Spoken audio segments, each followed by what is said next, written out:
ทุกคนน้องอู้ตัดผมน้ำมาเองไหมบ่ได้บ่ได้ได้เดี๋ยวมันบูงามเลยมันต้องรีดต้องแปรงทรงผมเนาะหน้าคือแล่ทุกคนแม่จันบอกน้องอู้ไปเก็บมะเขืออยู่สวนมาเฮ็ดแจ่วทุกคนเฮ็ดแจ่วมะเขือนะแจ่วมะเขือเดี๋ยวน้องอู้ไปซ้อมมะเขือก่อนนะทุกคนเด้อซ้อมมะเขืออยู่ในสวนนี้ก่อนยอดพักเก็บเมื่อวานนี้คือว่าหยั่งอยู่เฮ็ดแจ่วมะเขือต้มไข่ซุปผักบ่โอ้มะเขือทุกคนมึงเว้ยโอ้หลายแหง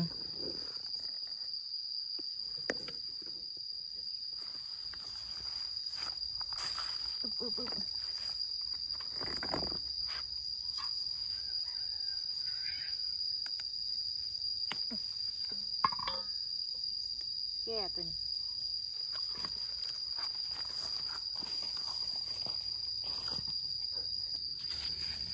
มะเขือ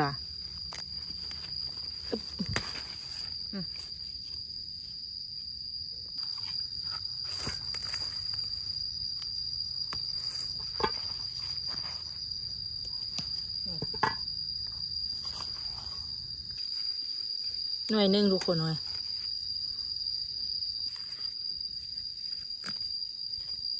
อันนี้น่าจะเพิ่มมันสูงอีกหน่อยหนึ่งก่อน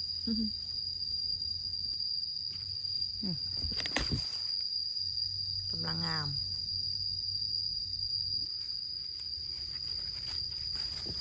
ใหญ่ขนาด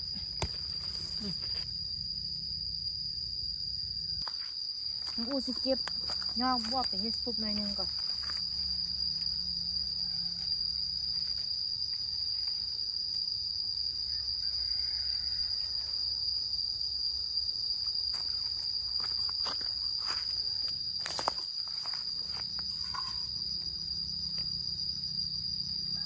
ตัวนี้ก็หลายคน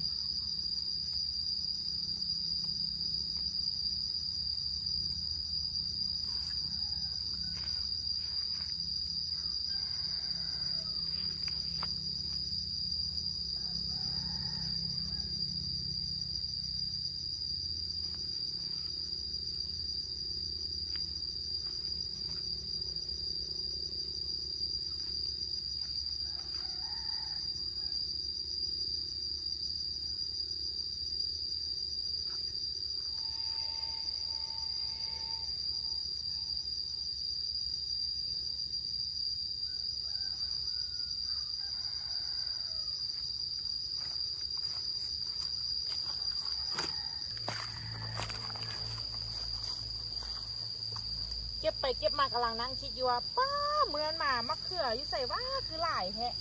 บัดนี้คือโบเห็นแท้จริงเก็บโบถือแถวนี่เก็บไปหมดนี่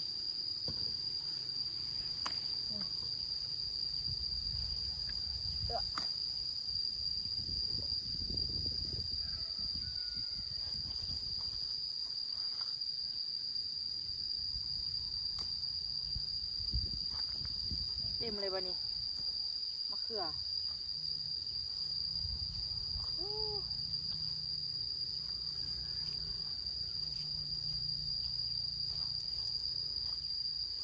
เดี๋ยวเอามะเขือไปก่อนเอามะเขือไปไว้ก่อนเราจะว่าสิกลับมาเก็บผักอีก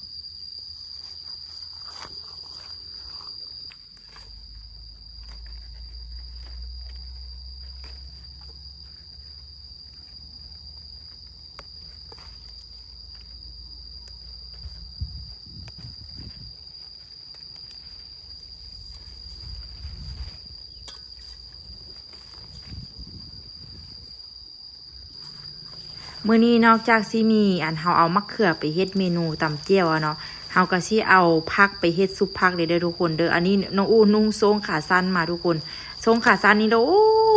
มันบาดขาทุกคนหญ้าเด้อมันบาดขาน่ะนี่แหละเป็นสาเหตุที่น้องอู้แบบบ่มักใส่ทรงขาสั้นเนาะเวลามาสวนสิมันบาดขานะทุกคนแต่ว่าอันนี้ฟ้าวเก็บฟ้าวเอาไปเฮ็ดของอยู่ของกินเนาะ ยอดมักบวบนี่กะเฮาก็สิแบบว่านอกจากว่าสิแบบเอาไปขายแล้วเฮาก็สิเก็บกินเด้อทุกคนเด้อเมื่อวานนี้น้องอู้เอาไปขายเพิ่นก็บอกว่าอู้อันอู้เอ้ยซื้ออันยอดมักบวบอยู่ใส่กินกับบ่แซ่บเท่าของน้องว่าซั่นก็คือแบบของน้องอู้นี่เวลาน้องอู้เก็บไปขายนี่น้องอู้สิเก็บปุ๊บแล้วน้องอู้สิเอาไปขายเด้อสินะแบบว่าเฮาจะบ่เก็บตอนเช้าแล้วเอาไปตอนแลงสินะสมมุติว่าเฮาจะเอาไปขายตอนแลงเนาะอีก2 ชั่วโมงเฮาจะไปตลาดสินะเฮาก็สิแบบว่าเก็บไปพร้อมเลยทุกคนเฮาจะบ่เฮ็ดแบบว่าเก็บไว้ประมาณ2-3 ชั่วโมงแล้วเขาจะค่อยไปเก็บไว้เขาจะโบเฮ็ดเนาะทุกคนเนาะเขาจะเก็บปุ๊บแล้วเขาก็จะเอาไปปั๊บเลยเพราะว่าคันท่าเฮ็ดแบบนั้นแล้วมันจะมีความหอมแล้วก็ความสดของผักค่ะนะคันท่าแบบว่าเอาไปเฮ็ดแบบว่าเอาไว้แบบเก็บเป็น2-3 ชั่วโมงหรือเก็บตอนเช้าไปขายตอนแรกอันนั้นแบบนั้นจะเฮ็ดให้ผักขี้ลายเนาะปีนี้ถือว่าเป็นปีที่น้องอู้บ่ค่อยได้กินซุปผักหลายพอปานไหนทุกคนเพราะปกตินี้ป้าถ้าคือปีไก่เนาะแบบถือผ่าออโต้นะมักกินซุปผักเอาแท้เอาว่าจะกินแต่ซุปผักกินแกงนอสินะแบบตกมาปีนี้ก็คือแบบว่าบ่ค่อยได้กินหลายปานใดแต่ว่ากะแม่จันทร์กับดนก็สิบอกให้น้องอู้อันเฮ็ดซุปผักให้กินเพราะว่าแม่จันทร์เป็นคนมักกินซุปผักที่สุดเลยแล้วก็คนในหมู่บ้านน้องอู้หรือว่าคนลาวค่ะนะส่วนหลายยอดมักบวบนี่นะเขาเจ้าจะมักได้ทุกคนบ่ซั่นเขาก็จะไปแกงไส้หมูบ่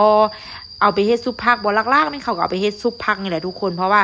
ซุปผักนี่น่ะเป็นเมนูที่แบบว่าคนลาวนะมักกินแต่ถ้าผู้ใดมาลาวนะไปห้านของกินซุปไปอันเนี้ยนะจะเห็นเมนูซุปผักนี้อยู่แหละทุกคนมันเป็นอาหารที่แบบว่าคนลาวมักกินหั่นน่ะบางคนท่านมักกินเฮงหั่นน่ะเวลามีงานบุญหรือว่างานเขาเอิ้นงานหรือก็แบบงานแต่งอันเด้อสิหั่นน่ะเขาเจ้าก็จะแบบว่าเอาเฮ็ดซุปผักนี่ได้ขึ้นพาเซินน่ะแต่ว่าอยู่บ้านน้องอู้นี้ซุปผักนี่เขาก็จะเฮ็ดกินแบบภายในครอบครัวหรือว่ากินข้าวกินน้ำแบบซุ่มกันเวลาพี่น้องมายามเสียน่ะแต่ว่าเวลามีงานใหญ่ๆแบบว่าเป็นงานงานแต่งอะเด้อแม่เขตบ้านน้องอู้จะแบบ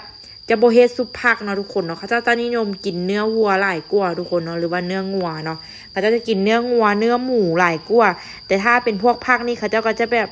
เป็นผักผักกาดเดี๋ยวมาแกงใส่หั่นน่ะได้แต่ว่าส่วนหลายยอดบวบนี่ส่วนหลายเขาจะบ่นิยมเอามาแกงเนาะทุกคนเนาะยอดบวบพี่น้องอู้ก็ขายแบบราคาทึกๆทุกคนบ่ได้ขายราคาแพงเนาะเก็บไปขายเทื่อนึงนี่กะได้เงินบ่ฮอด200 บาททุกคนบางเทื่อก็ได้ฮอด200บางเทื่อก็บ่ได้ฮอด200เนาะทุกคนเนาะส่วนหลายก็สิมีคนเข้ามาเก็บเขาเข้ามาซื้อเขาเข้ามาซื้ออยู่ในเฮือนสินะคะว่าเก็บขายนะส่วนหลายเขาก็ซื้อ20,000 30,000จังซี่น่ะเขาเจ้ามักแบบว่าตอนสวยแล้วเขาเจ้ามักแบบว่าเอาเฮ็ดซุปผักซุ่มกันกินเสียนะเฮ็ดซุปผักเฮ็ดแกงนอซุ่มกันเสียนะแล้วเพิ่นก็มาซื้อผักน้ำน้องอู้20,000 30,000เสียนะไปซุปเนาะทุกคนเนาะเวลาเขาเอาไปขายอยู่ตลาดกะน้องอู้ก็จะเอาไปขายให้กับคนที่ฮู้จักเป็นขาประจำน้องอู้ที่แบบเพิ่นซื้อตลอดหั่นน่ะน้องส่วนหลายเดี๋ยวนี้น้องอู้ที่ว่าตอนนั้นไปเลาะขายให้แม่ค้าเดี๋ยวนี้น้องอู้บ่ขายแล้วให้แม่ค้านะเพราะว่าขายให้แม่ค้าจะได้ราคาที่ถูกแต่ว่าขายให้คนทั่วไปเนาะเฮ็ดมัน5,000 ขายเนาะทุกคนเนาะมันก็สิได้หลายกว่าสิหั่นน่ะแล้วเขาก็บ่ค่อยได้แถมมาให้สิหั่นน่ะเพราะว่ามัด 5,000 ที่เฮาเฮ็ดมันก็ใหญ่เลยทุกคนเพราะว่าปกติมัดที่น้องอู้เฮ็ดมัด 5,000 ทั้นส่วนหลายคนอื่นนั้นเขาเจ้าจะขาย 10,000 หมดละมีแต่น้องอู้เนี่ยยังขายมัด 5,000 คือเก่าบ่ได้ขายมัด 10,000 ต่างแบบว่าอันค่าเฮ็ดขายได้เฮ็ดกินได้นะทุกคนแบบบ่ได้เอากำไรอันเด้อทุกคนเฮ็ดแบบว่าเฮ็ดม่วนเฮ็ดซื่นไปซื่อหลังจากที่ไปเก็บยอดมักบวบมาแล้วเราก็สิมาเอามาแข้งไปซุปใส่เนาะทุกคนเนาะหลายๆคนว่าโอ้น้องอู้คือบ่ยอดบวบมันคือบ่ให้มันเป็นมากก้อนจังเอาไปกินเด้อสินะคือบ้านน้องอู้จะนิยมกินยอดบวบทุกคนเด้อถามว่ามักบวบก็กินบอกก็กินแต่ว่าเขาเจ้าจะมักกินซุปผักขนาดคนในหมู่บ้านน้องอู้นะหรือว่าคนลาวนะเขาเจ้าจะมักนิยมกินซุปผักละยอดบวบนี่เวลาไปซุปนะมันสิหอมนะทุกคนแต่ถ้าบางคนที่พวกกินเขาก็สิว่ามันขิวมันเหม็นเขียวแต่ว่าบางคนที่กินเขาก็สิว่ามันหอมเนาะไอ้น้องอู้จะเอาไปซุปหลายผักเลยทุกคนเอามาแข้งไปต้มใส่น้ำนี่ทุกคนอันนี้จะเป็นผักผักหื่นเนาะสิเก็บไปซุปใส่น้ำ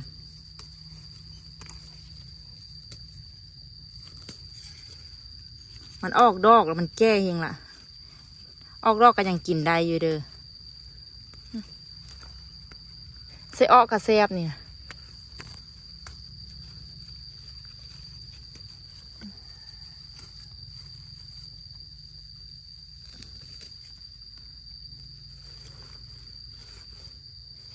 ถ้าบุไรบุมักกะสิหื่น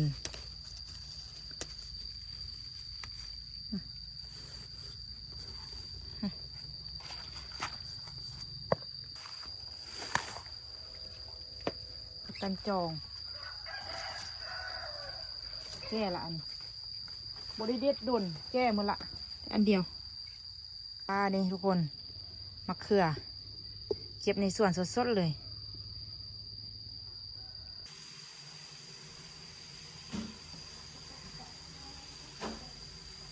เก็บผักสุกเก็บมะเขือออกก่อนเอาไว้เจียวมะเขือเนี่ย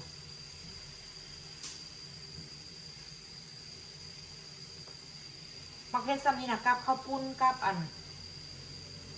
กับข้าวปุ้นกับอันนั้นเป็นจะแซ่บว่าเราก็จะข้าวปุ้นกินก่อน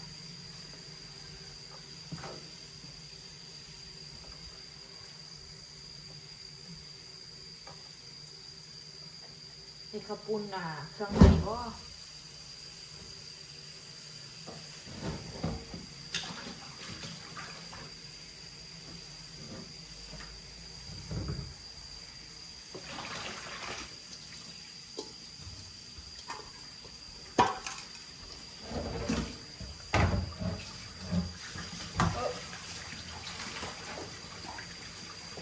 อันนี้ยังจะมีราคาอย่างนี้ทิ่มไปรู้ไหมลูกมาแข่งกับบ้านกันไล่มันโค้งเหมือนนุ่นแม่กับเครื่องมันจงไปโลดมาแข่งกันได้ค่ายเดี๋ยวนี้ดูสิฮา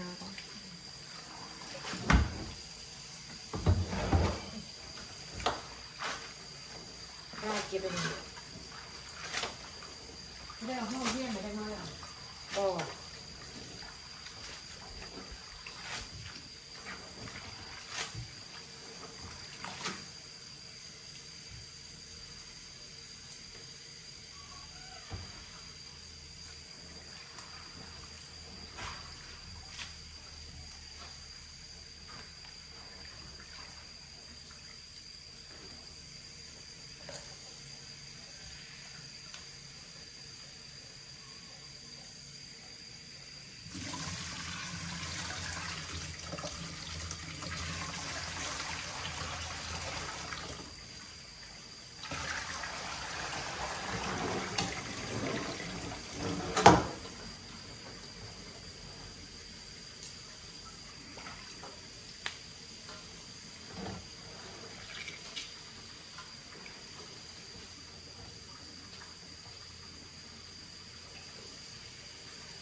เอามะแข้งลงไปทุกคนต้มมะแข้งก่อน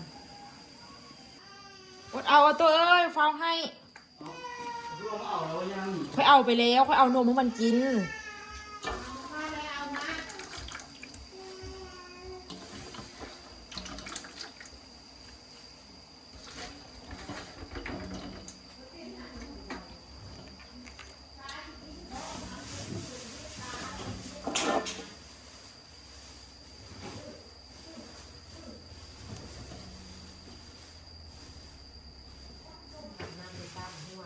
เข้ามาในที่พ่นคือ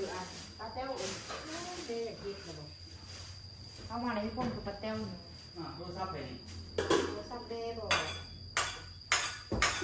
โทรศัพท์เก่าจอยที่นะเก่าจอยที่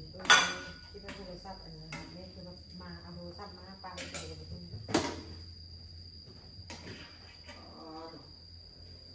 สมุนครัวป้านี่นะสมุนครัวอ้าวสมุนครัวกับแม่กะไว้กันไอ้ตู้เมย์กันมันสร้างเก็บเอกสารเลยก็หาสร้างนะ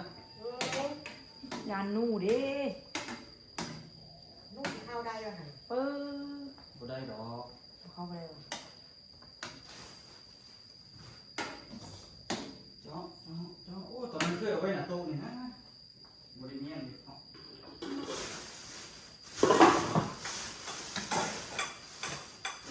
มีการใช้แก้วมะเขือมาให้อู้เฮ็ดสิ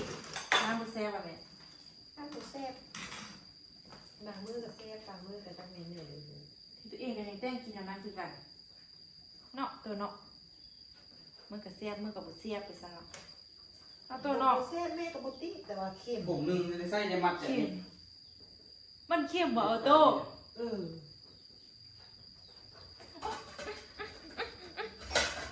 มันจะซ่อมมันจำดีตัวกินแบบพ่อจะไปดูเดี๋ยวหัว เคี้ยวอยู่อ่ะ เนี่ยเค็มเนาะ ดีไป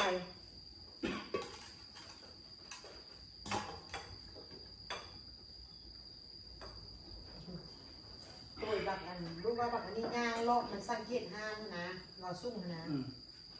มันย่างมันสังเกตมันยืดมันเดี้ยงในระดับมันได้ตายสิตายสิ ไปโอซี่ มันเราไปค่อยคือเขาท่ามันก็ท เขียนมาหยวกไปว่าอันคนลีกไปประมาณนี้มาหยวกไปว่าคนอะไรเนาะมาหยวกมงสิมาหยวกมงแปลว่าคนงงหยวกปล้อก็แปลว่าคนล้าวสินะ เงี้ยเลย ฮะเงี้ยกับเงิน เงี้ยเงี้ยเลย เงินเงี้ยกับเงินเงี้ยว่ามวยนี่ ำในเราคอยคิดว่ามันคิดงูนวดเลยงูนวดเลย เกี้ยมันบูวังบู โดย ทำเม็ดนี่มันกินเหรอโอ้ ฮะ เม็ดอันนี้ใส่บ่ได้หรอ ได้ดอกวะ มันใส่แบบตากแดดต้องมัน ตักเดี๋ยวเราละ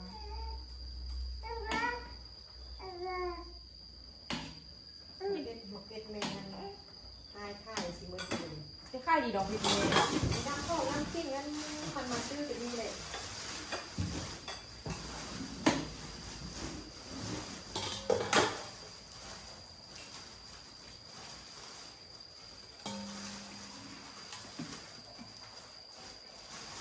แล้วมีไปทางเลยเห็นเลย ลวดเอา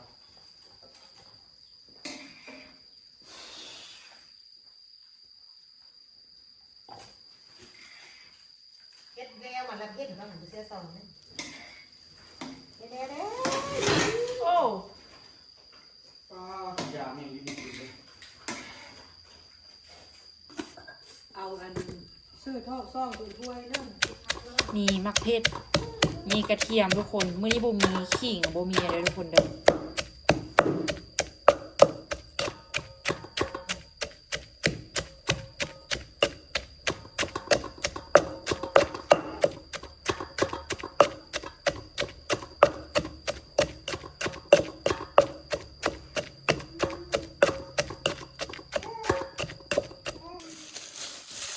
นะทุกคนวันนี้มีซุป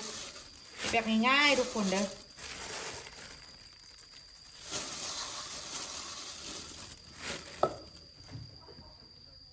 น้ำปลาใส่ซุปใส่น้ำปลาเด้อมื้อนี้เด้อคันผู้ใดบ่กินปลาแดงก็ใส่น้ำปลาแทนก็ได้เด้อทุกคนเป็นนัวลงไป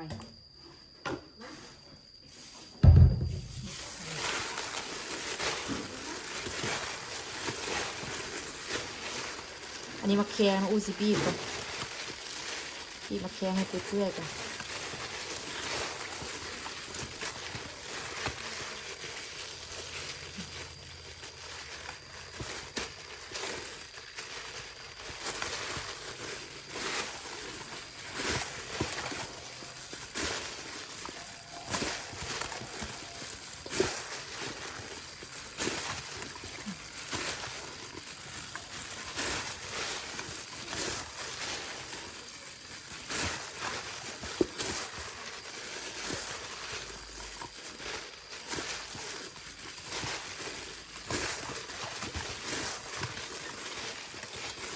น่าแซ่บเลยทุกคนซุปแบบขี้คานแต่ว่าแซ่บแห้ง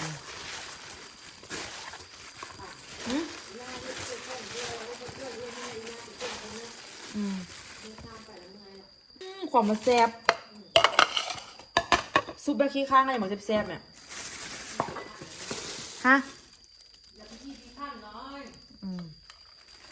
ไม่ได้ให้พ่อจ้อยกับมักแล้วสุดผัก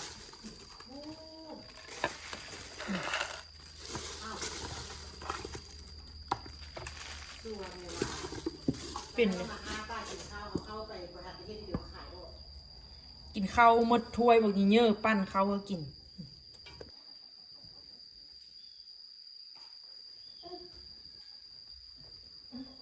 เกิดเจ็บเกินนึกของพ่ออุ้ยมันไม่ได้ของพ่อกิ๊บอ้อนสิโถอ้วนด้วยก่อนคนรู้มีแค่ตัวที่กินได้ถ่ายคลิปบอลเธออีเมลหาเด้อก็เจอบอกโตนี่มาที่ลูกโตอ่ะมึงตื่นเช้าไปรู้ไหมเช้าเลยเนี่ยเหลือแบบบอกเอาลูกกระซ่าเด็ดเนาะก็ว่าเด็ดไปแต่สอบกลับไป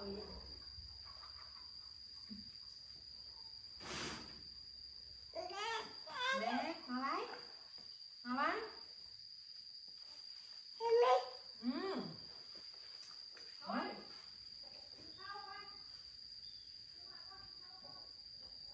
à tôi tôi tôi à tôi tôi dám mình khâu à mắm ôi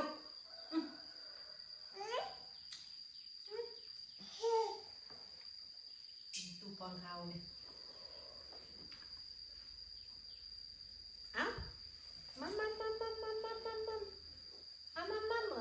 ตัวแม่ตุ่มปอนข้าวก็กินเอาแท้เอาวานบอกมัมกินแล้วย่างช่วยยังค่อยกินเนาะ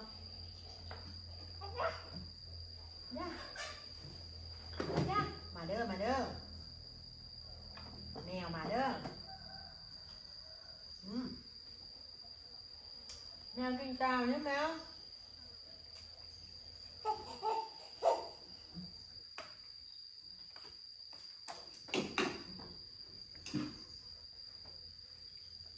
กินตาผู้น้อยอยู่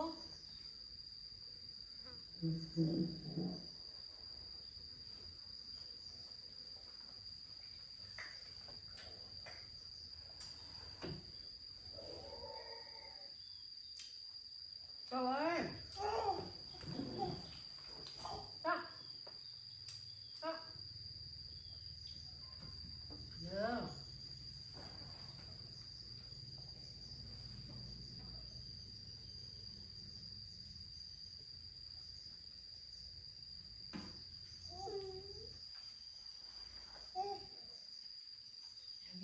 น้อยเด้อ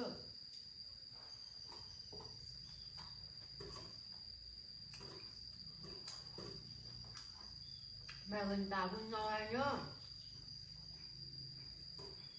โตอิ่มข้าวเองวะลูก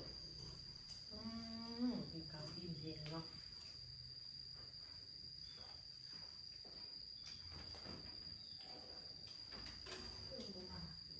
กินเหรอ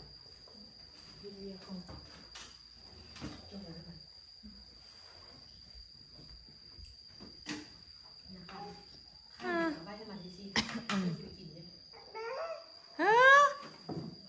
เอาโต้บกินแล้วว่าเขาน่ะบอกกินข้าวละกินแล้วได้เอาโต้กินแล้วเนาะอีเมลป้อนติเซาพูนเนาะแล้วก็กุ้งเชื่อกินอย่างครับกินน้ำบอกเชื่อจอบน้ำเอาโต้ดิเมื่อกระนาไปไม่เอาเมื่อมือ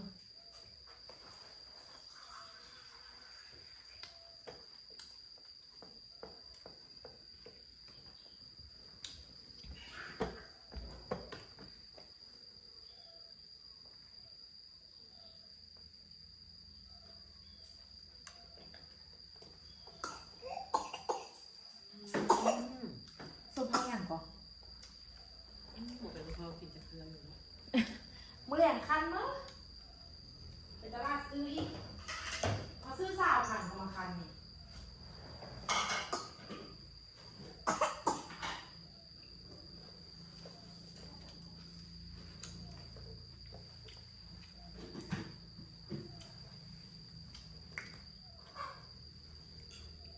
เดี๋ยวให้เราเก็บมาเมื่อไหร่แม่เก็บกับสมพักเสียบก่อนไปสมพักเสียบเย็นๆเนี่ยลงที่เขา เผ็ดก่อน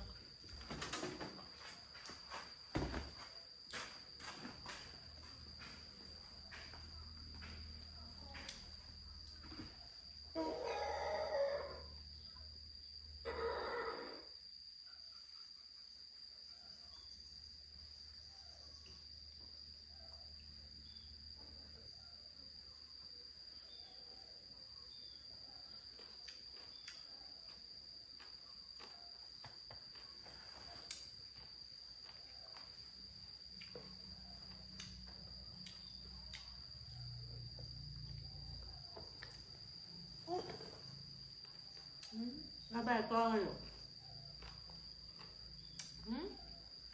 บายบายบ่ลูก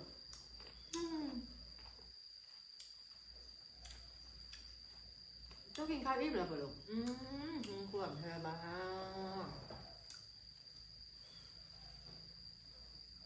กินข้าวอิ่มแล้วบ่ดื้อเนาะ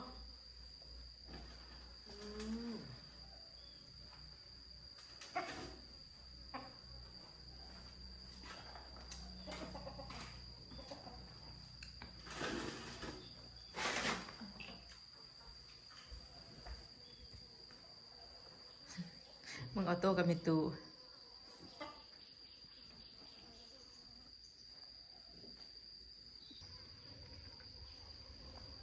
โต เนี่ยเบิ่ง ออโต้เอาคลิปลงทุกคนถามออโต้ว่าออโต้ร้องไห้ทำไมออโต้งองแงมึงเป็นตัวกินเขาป่ะนะ ชิม